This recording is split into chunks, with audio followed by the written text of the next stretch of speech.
Hello and welcome to Thinking Out Loud. I'm your co-host, Cameron McAllister. And I'm your co host, Nathan Rittenhouse. This is an extended conversation about an extended conversation when Jordan Peterson recently was on Jubilee. So imagine 20 people sitting in chairs around Jordan Peterson asking him questions. The way that this thing unfolds has generated a lot of buzz. Even if you're not familiar with who Peterson is or the conversations between Christianity and atheism, particularly if you're a Christian listening to this, you'll know people who have been watching this. And so I think the conversation that we have is a very helpful guide in processing some of what we see and hear in those types of interactions. As always, if you find this content helpful, don't forget to like, share, subscribe, pass this around to the people who you think would be good at using it meaningfully in their lives. If you want to support what we do, toltogether.com, click on the donate tab. Thanks so much.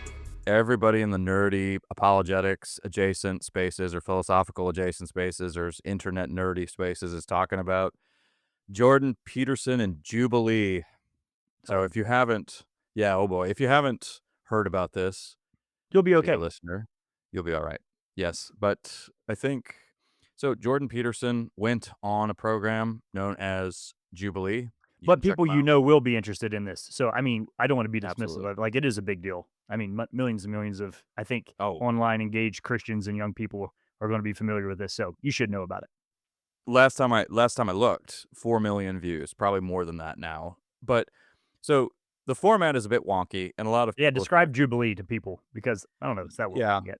yeah, it's a new one on me too. So basically, you have one person surrounded by philosophical opponents, and the argument is stated. They sit in the middle, kind of a stump the chump sort of format, and then everybody races. A countdown happens.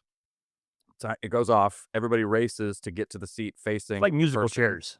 Like it is musical chairs. Yeah, they race to get to that seat, and then when they are there, they get a little bit of time to engage the person, but all the people, the surrounding people, are voting on. They can vote them out basically. So Mhm.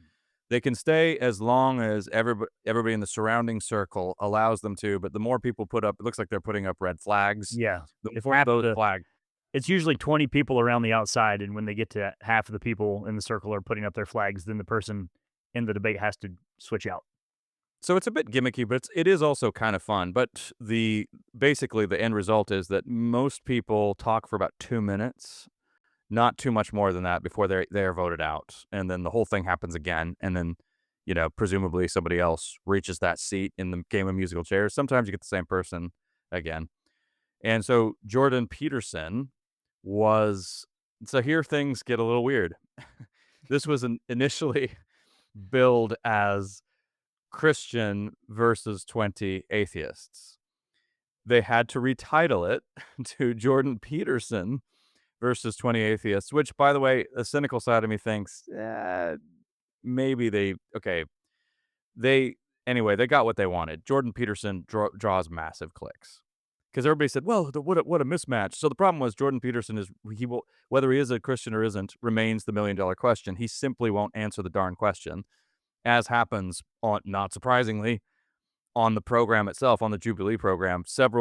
Two people in particular really put him on the spot, and he won't answer. One guy gets pretty snarky about it, but that led to a bunch of rah, rah, rah, rah in the comments. I thought it was going to be Christian, blah, blah, blah, blah, blah. So they did retitle it Jordan Peterson verse 20 atheists, but originally it was, so there, the frustrating part about this, though, just from a technical standpoint, Nathan, is that for those of us who are in the field of apologetics, we can think of some better names who could have gone in there. Well, okay, Mhm. why don't you put Wes Huff in there, or why don't you Frank Turek or William Lane Craig, or down the list we could go. You could just put an actual card carrying Christian in there who is an apologist who does this for a living, and it would have been interesting. So, but anyway, they got what they wanted, I think. 4 million views and climbing, probably more than that now. And so this was a massive kind of undertaking, led to a lot of news. So Nathan and I don't know what the other person thinks about this, by the way, but about Jordan Peterson's performance. So this is going to be fun. It's going to kind of I'm going to, since I kind of started the podcast, I'm going to put Nathan on the spot and say, before we comment specifically on some of the arguments, how do you think Jordan Peterson did? How was Dr. Peterson and his archetypal So performance? so here's the thing. Peterson thrives in like the philosophical on-stage metaphysical world. He does not thrive in the TikTok back channels of the way in which Mm. humans are actually engaging with ideas and questions. And so it was not a good setup for anybody. I now I'll say more of that later, but so how did he do? Um Not great would be my takeaway. What would you rate his performance on, let's give him an A, a B, a C, a D? I'll give Uh, my own. Don't worry. yeah, Don't worry. not high. Because but here's the thing is that, and I think this is the fundamental issue in anybody talking about it. I don't think Jordan Peterson's a Christian. So it's kind of like fake meat. Like, how good is fake meat? Well, He's if the it impossible burger he's the of impossible burger Chri of like of the Christian world. if you're if you're trying to act like it's real meat, it's terrible real meat. If you're like, "Is this palatable?" It's like, "Sure, yeah, fine, but let's just call it soybean meal." Like, so Hmm. he was horrible as a Christian. So F as a Uh, Christian, probably like uh, C plus B, like B for like kind of his philosophical pushback? tying to Christian agnostic spot. Mhm. Um, so that's why it's hard for me to answer that because like if you're looking at it as a Christian performance, it's abysmal. If you're looking at it as just like he's Jordan Peterson being Jordan Peterson, like yeah, no, that's kind of how he is. So yeah, I'm glad they changed the title for sure. I think Yeah, that would I have think been so too. So, yeah, I mean, they kinda had to do it, I suppose. So yeah, I'll give him a B minus, but as Jordan Peterson, I like that qualification that you added in there of, as a Christian, this just shouldn't even be. You know what it Yeah. reminded me of? So, who's the guy who did the 95% probable, the Oxford philosopher, old guy, Richard Swinburne. Oh, I was okay. at a debate one time where Richard Swinburne is talking about the problem of evil, right? So he's way up in the Yeah. clouds in the and I know you can do a great Swinburne impersonation. And then Yeah. somebody in the crowd asked a question about like children starving in Africa. And he's like, "Well, we could see how it's good that children are starving." And like the whole place just Mhm. went nuts. Like he was not able to take the philosophical argument that he was arguing at and bring it down into a pastoral conversation of the heart of humanity. And Yeah, he's so basically a Vulcan in some of those yeah, images. yeah, there's a little bit of that going on in some of Peterson's stuff too, where you're like, yeah, you're saying things that are like you're trying to get into the definition of words and whatnot to be technically correct, but you know what Mhm. this person is And asking we're gonna get you. into that Like, in a second. yeah. So Yeah. just use language in the way that the everyday person is using language, and you can make sense of the question. And if you can't, then you're probably unsure where you actually are yourself on the topic. Honestly, bits of his dialogue reminded me of say he's almost like a 21st century Friedrich Schleiermacher in some of these answers, where he's mining again Christianity for beautiful iconography and rich symbolism. Now I think Peterson is on a journey of his own, and I think he's doing more than that. It's kind of a soundbite to say that, oh, he just traffics in archetypes and symbols.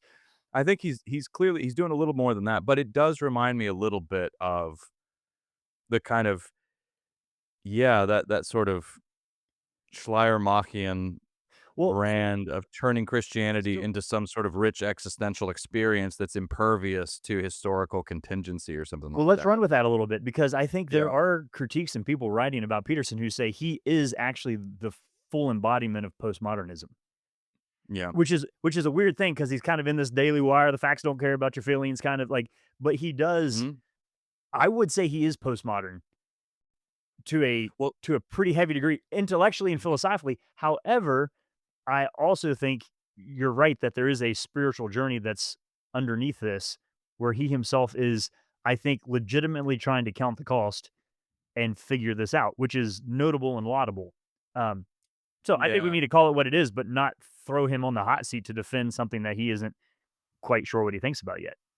All right. Well, let's look at some of his specific claims real quickly and just kind of take a little explore how he responded. So I think his first claim is his weakest of all the claims, Mhm. and it is that atheists don't understand the God they're rejecting. So right from the start, I think this is a bad faith argument, and right from the start, this looks almost rigged. Part of me, if there were the conspiracy This is theories believing a scandal. Here it yeah, comes. part of me thinks that because the first person he talks to is a guy who is training to be a Catholic priest. I mean, do you really think it's coincidence that happens to be that guy who answers Who's his just faster. charge? I Those guess. former Yeah. priests are speedy ones. They got to the chair Yes. fast. There you So go. Well, can we say, Cameron, that it is true that there are a huge chunk of atheists who don't have a fully developed concept of what it is that they're rejecting?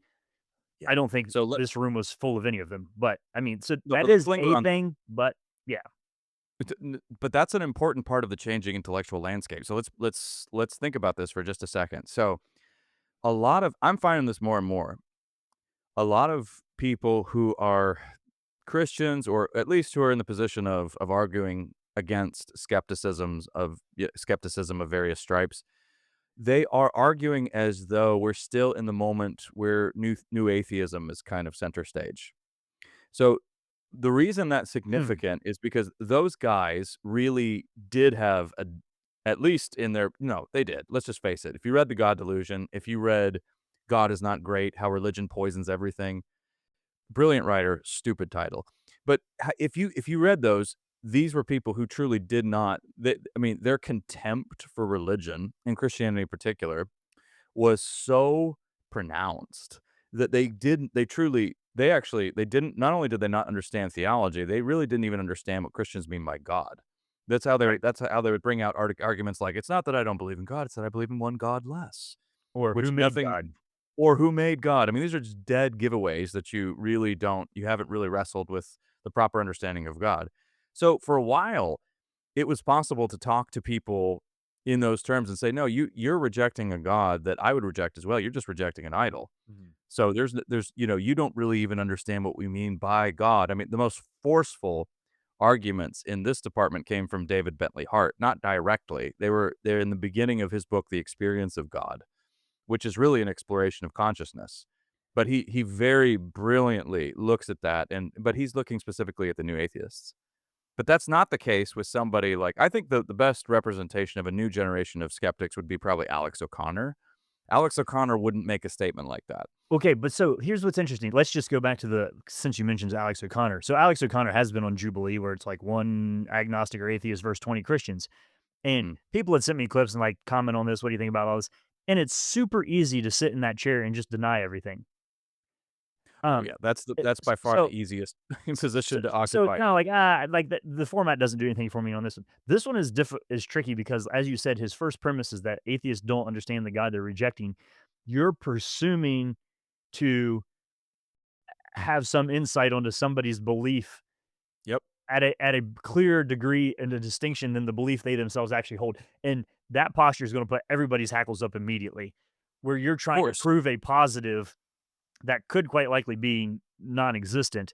Um, it's easy to deny things. It's a very difficult task to convince somebody that you know more about what they think about something than they do.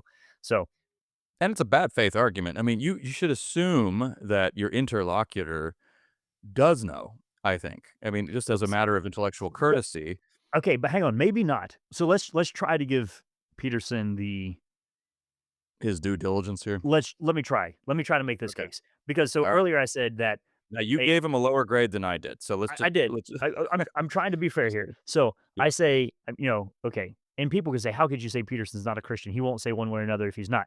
To me, that is the answer. So Yeah, what do we have? sure. Repent and be baptized. If you believe in your heart, and confess with your mouth. Mm, I don't think you can be a sneaky Christian um, mm, in that way. mm. Like if you can't answer the question, you're answering the question. So I'm putting him in the not Christian, but very kind and influential in that space. I'm saying he has kind of this postmodern meta narrative vibe, maybe that works well there. But then also he's rooting a phenomenal amount of his belief and what he thinks other people should yield to on just sheer pragmatism. So the amount of time he'll say something like, "You'll know them by their fruits." He'll just say, "Look at what Christianity is the foundation of Western civilization. He'll keep coming back to that. They'll ask him if he's a Mhm, Christian, and he's like, I'm not going to answer that, but like millions of mhm. people have said that I've been helpful for their faith. So there's this weird balance there where he is using a deeply pragmatic argument. And so is it possible that um in that atheists don't understand the God they're rejecting, is he trying to argue something like atheists don't understand the consequences of rejecting God? Would Yes, that be a so fair I think that's really well put, Nathan, and so point taken. Yes, I mean, clearly and that's why also I would think I don't want to explain away the civilizational pragmatic arguments for Jordan Peterson because those are important stepping stones for some of these people right now in our particular moment. Those carry a lot of weight in times of civilizational crisis or upheaval. So they have in the past as well. Another example I always point to is somebody like a T.S. Eliot, who at first was, I think, a very I think he ended up becoming a Christian at first for what we would say are very cultural reasons, pragmatic reasons, civilizational reasons, but then ended up being, I think, a sincere Christian. So something like that happened with Ayaan Hirsi Ali. She's still learning. I mean, she's still giving answers that I, as a seasoned Christian, would I sort of think, well, for instance, when somebody says, "Do you believe the resurrection literally happened?" I choose to believe it happened. I choose to Yeah, believe it's true. Oh, but okay. yeah, but that's I a wouldn't say that. so okay, but I would have put Ayaan Hirsi Ali. I would have swapped her out for Peterson in a heartbeat in this format because Oh, I at would have least that too. is Well, an answer.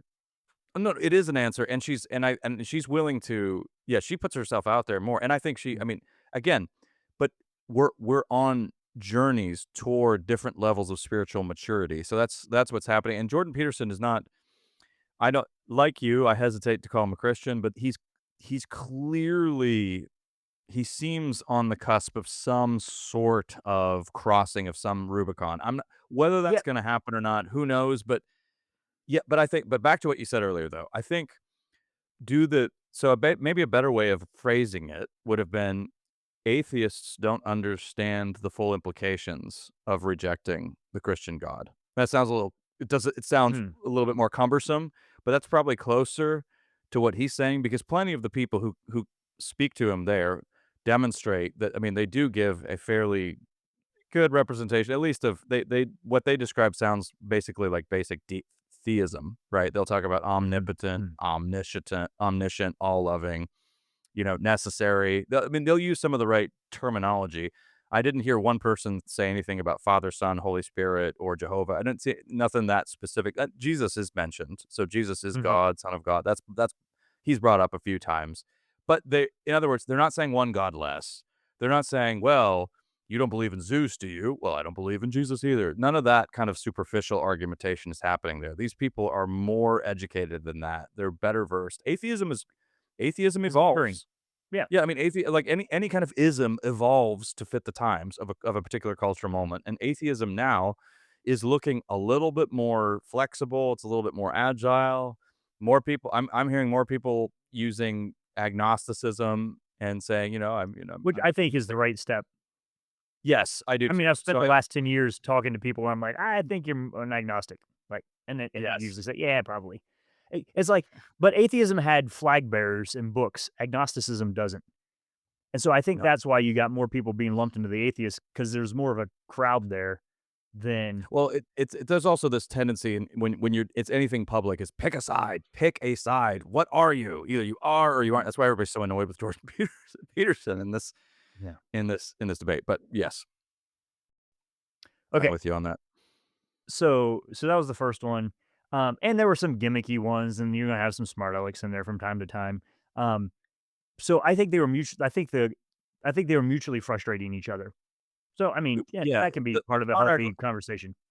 well, the smart alecky one, we can just name it because this guy went viral for it. His name's Danny, and I did watch some follow-up videos that he made about this. Mhm. But Danny basically just said, "I'm tired of the BS. I just" he's the one who said, "Yeah, oh, you're really quite something, aren't you?" "Oh, yeah, aren't I? But you're really quite nothing." And then Jordan Peterson just said, "I'm done with you. I'm done with you. Stop being a smart ass, blah, blah, blah." Yeah. But this guy was basically just saying, you know, "Are you a Christian or are you not a Christian?" I was told I was told that I was going to be talking to a Christian, so that was false advertising. This is ridiculous. I'm not gonna be Alex O'Connor this is a subsequent interview. He said, "Alex O'Connor was really nice about this." Alex O'Connor said, had said to Jordan Peterson, "If we were able to, set up modern, surveillance equipment outside the tomb, would you see Jesus walking out of the tomb?" That kind of thing.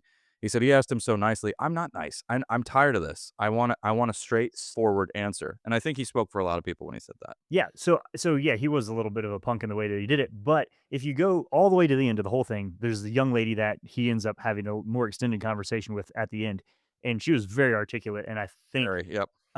phrased the questions in a way that opened it up where he was more vulnerable, and he did, I think, too. So, I don't think Jordan Peterson is dishonest at all. I think he is very Yep. honest, and she would ask him questions, and he said, "That goes beyond the extent of my knowledge."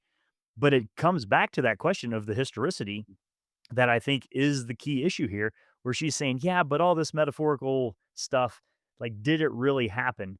Yeah. And he Is would this say, really true? Not just symbolically true. "Right." Did it happen? Yeah. And this has been, like, I've been on this riding this pony for a long time of, like, I I feel like she as an atheist was asking him questions that as a Christian, I would like to ask him to help me understand how he's thinking through that.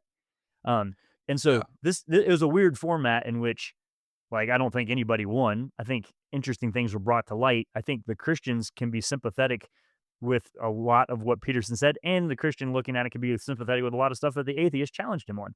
So for me, I kind of didn't have a dog in the fight, so to speak. I didn't listen to any of them and be Yeah. like, "Whoo," or "Ah."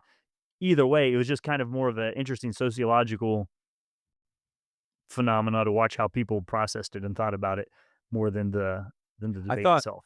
so moving on to another claim that he made, I thought so he had a whole an extended conversation on worship. I can't remember whether this was one of his explicit claims or not Mhm. as far as one of the prompts, but it Everybody was I worships mean, something, everybody worships something, which we and can agree with, which we would agree with, but I thought his not definition the of definition. Yeah.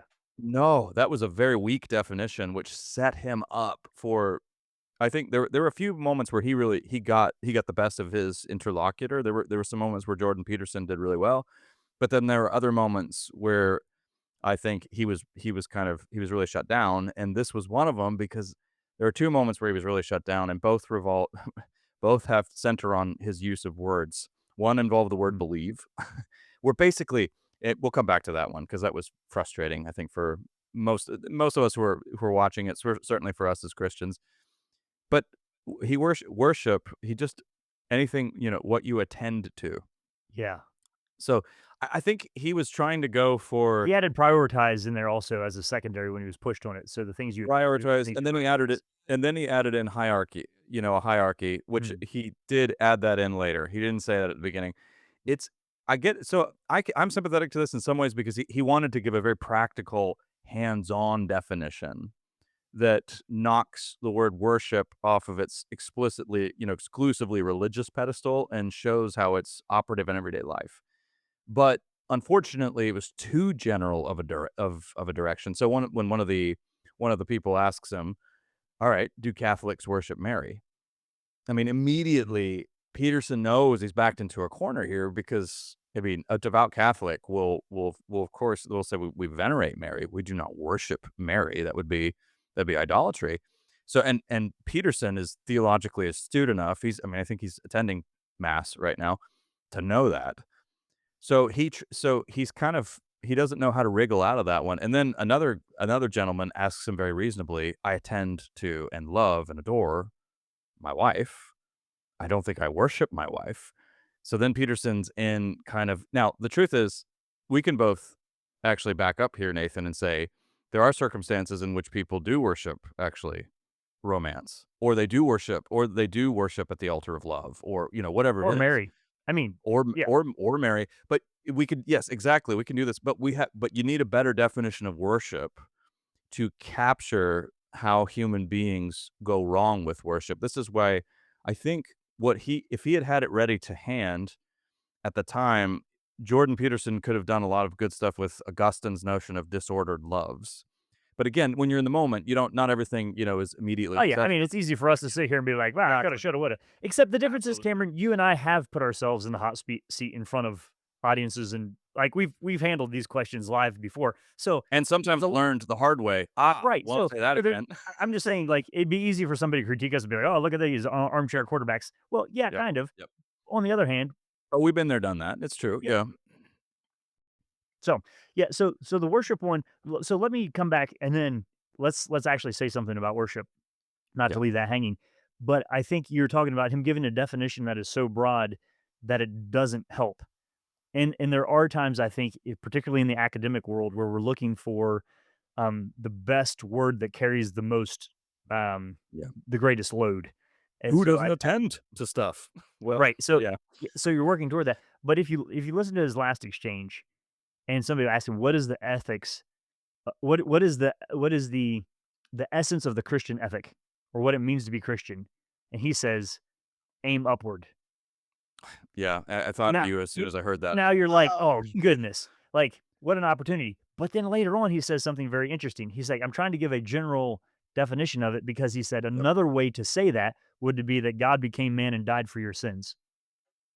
Mhm. Now, that is a very in my mind, aim upward and God becomes man and dies for your sins are not closely enough obviously synonymous, Well, and he says they're the functionally same useful. he says they're the same thing in complicated ways. I don't know if you remember him saying that as well. Y y but I'm saying Yeah. they're not. In No. in Yeah. in the normal way that 99.99999% of humanity I'm with uses you. those phrases, those are not equivalents anywhere except for perhaps in his mind. So, that's where I think he could have been more precise. But on the flip side, if he had come out and said, the essence of Christianity is believe that God became man and died for your sins," then suddenly there would be something um, Mhm. to wrestle with and debate there. Well, But then he's going to be asked, "Do you think that historically happened? Is it actually true?" And he's going to say, "Well, look at the benefit it's had to Western civilization." let's before we forget, let's talk about worship for just a second because I would agree everybody does indeed worship. And the way if I mean, you put me on the spot and I were to define it, I would say, there's a phrase like ultimate concern comes to mind, but I don't like it too much because that's politic. And he means by that something that I don't love. But I think when it comes to worship, if we want to take it, it is an everyday experience of all human beings, yes. But we tend to, at least the way I would phrase it, Nathan, is, and I think another non-Christian who got closer was David Foster Wallace in a lot of his work, but then explicitly in his commencement address at Kenyon College, "This is water." But I think if you would put it everyday terms, I mean, an item of worship is something that you think in some way is going to save you. Mhm. That's how I would look at it. For many people that can't, so for some people it is their spouse. Of course, that leads to terrible dysfunction because no human being can save you. For some people, that could be friendship. You're looking to, your friendship as a you. No, we don't. What's tough about this is bringing people to see it because nobody thinks, well, I think my friendship or my marriage is going to save me. I think my career is going to save me. I think, establishing some kind of a literary legacy or being remembered as a great scientist. I think that's going to save me, and I'll live on in the memory of other people because I made a difference in the world. I think that's gonna save me. It sounds we don't articulate that explicitly. You have to I mean, somebody has to be honest about the motivations of their heart, and that requires a lot of introspection. Sometimes I mean, not sometimes. I like Stanley Hauerwas's "The recognition that you're a sinner is a theological achievement," usually inspired by the Holy Spirit. So, in other words, you gotta be very open and honest. Now, there are non-Christians who can do this. I mean, David Foster Wallace, I think, does it quite honestly. Remember, he's got that whole section where he says, worship, beauty and, how you look. You're always gonna feel ugly. Worship being seen as smarter than everybody else or smart. You're gonna spend the rest of your life feeling like a fraud, always on the verge of being found out. That was Wallace's own weakness there. I mean, you power, you'll need ever more power over others to, make you feel more secure. I mean, usually the traditional ways that we worship, the sources of worship for human beings that we default to are, beauty, power. influence, love, that's a big one. Some people do that with their children. One of the most tragic things that you can see is when somebody is trying to live vicariously through a child, or they see their child becomes sort of in their mind a source of their own salvation. There's nothing that will crush a child quicker than that kind of thing. But that's how I would go about Mhm. the worship conversation. So there are 2 components, if I can quickly summarize what you're saying there, that I think part of worship is our natural response to beauty. When we see something, we're like, "That's awesome." Mm. But then it goes beyond that, in which we begin orienting our lives around that beauty. So we're looking to it for a referent and a reference for how it is that we should then live. And so there are things that we become captivated by that we think are amazing, and then there are the things that, because we're amazed by them, we begin to model our lives off of the pursuit of the essence of what it is. And so I think that is kind of wordy, but summarizes what you're saying there. So some of what here let's get to some of what I think I'm going to presume that you and I both agree with Peterson on a little bit, and some of his better moments. So two of his better claims were that most atheists accept Christian morality in some way, shape, or form. That modern Footnote Tom atheists Holland. Moving on. footnote Tom Holland. That's really all you need to say. Go read Dominion. Absolutely. But yes, that's basically it. You're on borrowed credit, and there I think Peterson is pretty much, yeah, completely right.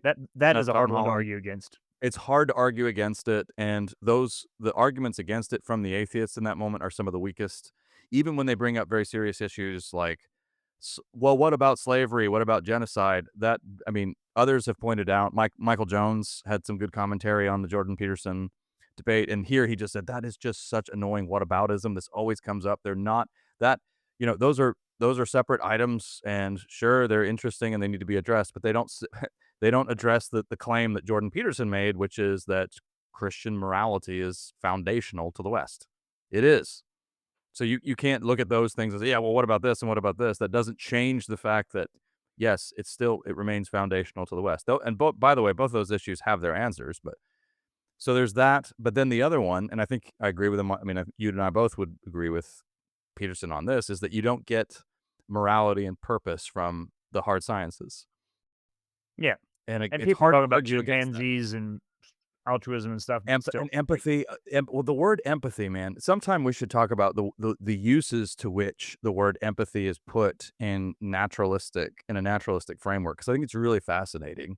It's because there's yeah, it's a very strange, because you have one gentleman who's up there, I think his name's Greg. He's really good, by the way. I like Greg, very articulate, good, great interlocutor. But he basically, when he's asked to define his conscience by Peterson, he basically says, "Well, it's my ability to empathize." Is that mhm, very interesting? It's an interesting mhm. response. But so those are times where I think Peterson shines there. He's good. He's really comfortable in that terrain. He's uncomfortable whenever it gets turned to his own personal convictions and the actual veracity of the Christian claims. S Are they so literally true? so my thinking on this is that overall, I hope this is actually good for Jordan Peterson. I hope he walks away because I think you're watching a man Yeah. who is caught defending a thing he admires, but doesn't know how to commit to it. Like, Yeah. and I'm not saying he's being Weasley here at all. I think he is honestly and intellectually pursuing it. It's just it's kind of like trying to spread peanut butter on a loaf of bread that isn't fully finished baking. That's frustrating. S Yeah. So I think it was fine, and I think for the most part, Cameron, as you and if you're listening to this and you haven't seen it, I think any of us would really enjoy sitting down and talking to anybody that's involved in that video. I think there would be good Absolutely. conversations there. There's nothing, shock value about it, or No, a scary, group of or I think articulate, well-informed people. Yeah, I think it would be highly enjoyable. It's funny, but the most I think we should conclude, though, with we just need to say a few words about one of the most frustrating moments in the video, where, again, I think Jordan Peterson really gets backed against a wall, and that is on, "Do you believe this? Do you believe Christianity? The claims of Christianity? What do you mean by believe?" And he gives the real Clint Eastwood. He does his best Clint Eastwood face and squints real hard, and then the guy, "Okay, do you believe it to be true?" "Well, it depends entirely on what you mean by believe, and you've." Okay, so you define belief. And then so then he gives this very frankly, I think, bizarre definition of belief. You live for it, you die for it. Which then leads into this whole, okay, well, he starts with, it's this I've got a pen or a pencil right here. This is blue. This reminds me of that.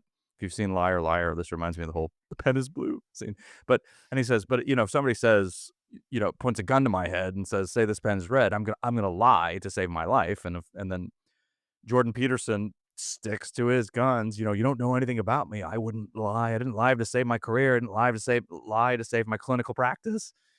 Okay, so then, of course, where do we go? We always go the same we go to Nazi Germany, of course, because Here they that's where come. we go to explore extreme, moral hypotheticals. But it really did happen, of course, and I think this is a fair question, by the way. So, all right, you're harboring Jews. Are you gonna lie about No, I would. And then Jordan P again, because he won't back down here, again, he has to give answers that are bizarre. I would never be, yeah, when you're steeped in sin, you're likely to be in these kinds of circumstances. So here's what I don't think he's saying, if you happen to be unfortunate enough to live in the Third Reich, it's your fault. I don't think he's necessarily saying that. He seems to be saying that if you're brought to a scenario where you weren't proactively thinking through your political situation, then you come to this place where, yeah, now you're in a dilemma. Now you're harboring these people, and now you're facing, possible dishonesty. So he basically says, I would never be put in that position. I wouldn't do that. I would do everything I could to avoid being in that position in the first place. So it just gets really strange. Well, This is because not how most people define belief, by the way. okay, but let's look at what's happening here. Is Yeah. that he's being asked to give absolutist answers on a foundation he's not absolutely sure of. Yeah. If we accept And that you that's what's happening here, then we can have some grace, I think, and say, yeah, it's confusing and it feels not quite right. But And he's in my he's on mind, and that's what's like happening. you said, he's honest about that. He says basically, "I'm not gonna answer some hypothetical stripped of any real context that." Now it's not like the trolley example, which is a hypothetical. This is a historical example, but so I think we can have some sympathy for him, but this is another one of those frustrating moments again, and some of it has to do with the way this whole thing was billed as, hey, it's a Christian versus 20 atheists. And frankly, I think the blame goes really to Jubilee for that. And I think they got what they wanted. They got millions and millions of views because they got Jordan Peterson, who's a cash cow in that sense. So trade-offs, right? Let me say one thing before we wrap this up. That just because I'm going to keep saying this is that the cultural pragmatic value. Well, I have no. Sorry, I repent. Two things I want to talk to you about. Um, the cultural pragmatic value argument to me is a byproduct, not a primary reason for thinking that something is true. Because you know what? Rwanda was declared to be the best missionary success, about a year before three-quarters of the nation hacked each other to death with a machete. Um, when there was a time in which there was a really high belief in Christianity? During the 30 Years' War. I mean, we can go back through Yeah. history and look. Yeah. So the stability that comes culturally, it develops because you have a very high percentage of people who are individually and personally dedicated to a set of ideas, or to Christ, I should say, and then that informs and impacts the way that they live their lives and treat their neighbors, and then culture develops out of that. And so the stability that comes culturally is all downstream from individual conviction to and obedience to Christ. It has to And be a so secondary value. it has to be a secondary value. And so I think like I haven't quite worked out how I feel about this yet, Cameron, of pointing to, but yeah, but here's the fruit that it bears is, is true, except Peterson is saying, look at the fruit that it bears, but the way that it bore the fruit was by men and women saying, I will follow Christ whether or not I have to die. And Maybe I will profess that and claim that publicly. And Jesus says that, count the cost, go read Luke 14. And so it's weird to have Peter, take up your cross and carry it up the hill, but he's yeah. not there yet himself. And so You know, that's they why there's this weird, it feels like having a set, like you have your engine and you have your, um, and like the gears aren't aligning properly in the transmission there, and it's causing a grinding effect for everybody who's trying to make sense of it. Well, I think we said this in a past episode, but this is where yes, okay, you can extol the virtues of the fruits, the happy byproduct, but guess what? They don't come unless you got the real thing first. You need real Christians to Right. yield that kind of lasting fruit. So, So, but and that's a kind of pragmatic argument, but it's also, yeah, but you need so in order for this to work, somebody has to actually believe it. They have to right. really that's So, where I think Ross Douthat's been really helpful on that though recently, hasn't he? Because he said in an interview recently, he said, "Yeah, okay, I just don't buy these people like the Jonathan Haidt," so he doesn't name him, but like that who think, "Oh yeah, religion has huge, tremendous social value, especially Christianity, because it's not Islam after all." Well, it's kind of that's a bit of a caricature, but it's not too much of a caricature. So he said there are very few, maybe a couple of real, a small minority of nerdy intellectuals might be able to go through the motions without believing any of it for the good of society. But he just says practically that's never going to get off the ground unless people actually believe it because it involves such self sacrifice. You can't do it unless you believe it.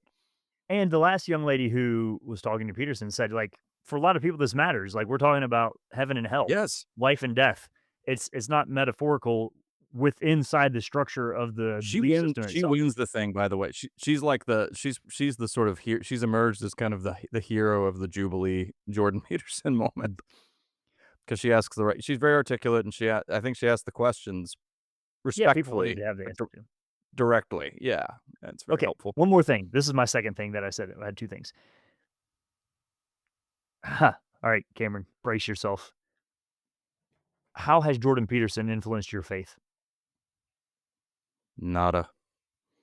Yeah, I was thinking the same thing. Like this, a- and the reason. So let me ask you. Let me articulate why I asked the question. Is because Peterson would say there have been thousands, hundreds of thousands, of millions of people who have had their faith encouraged and strengthened by what I'm doing.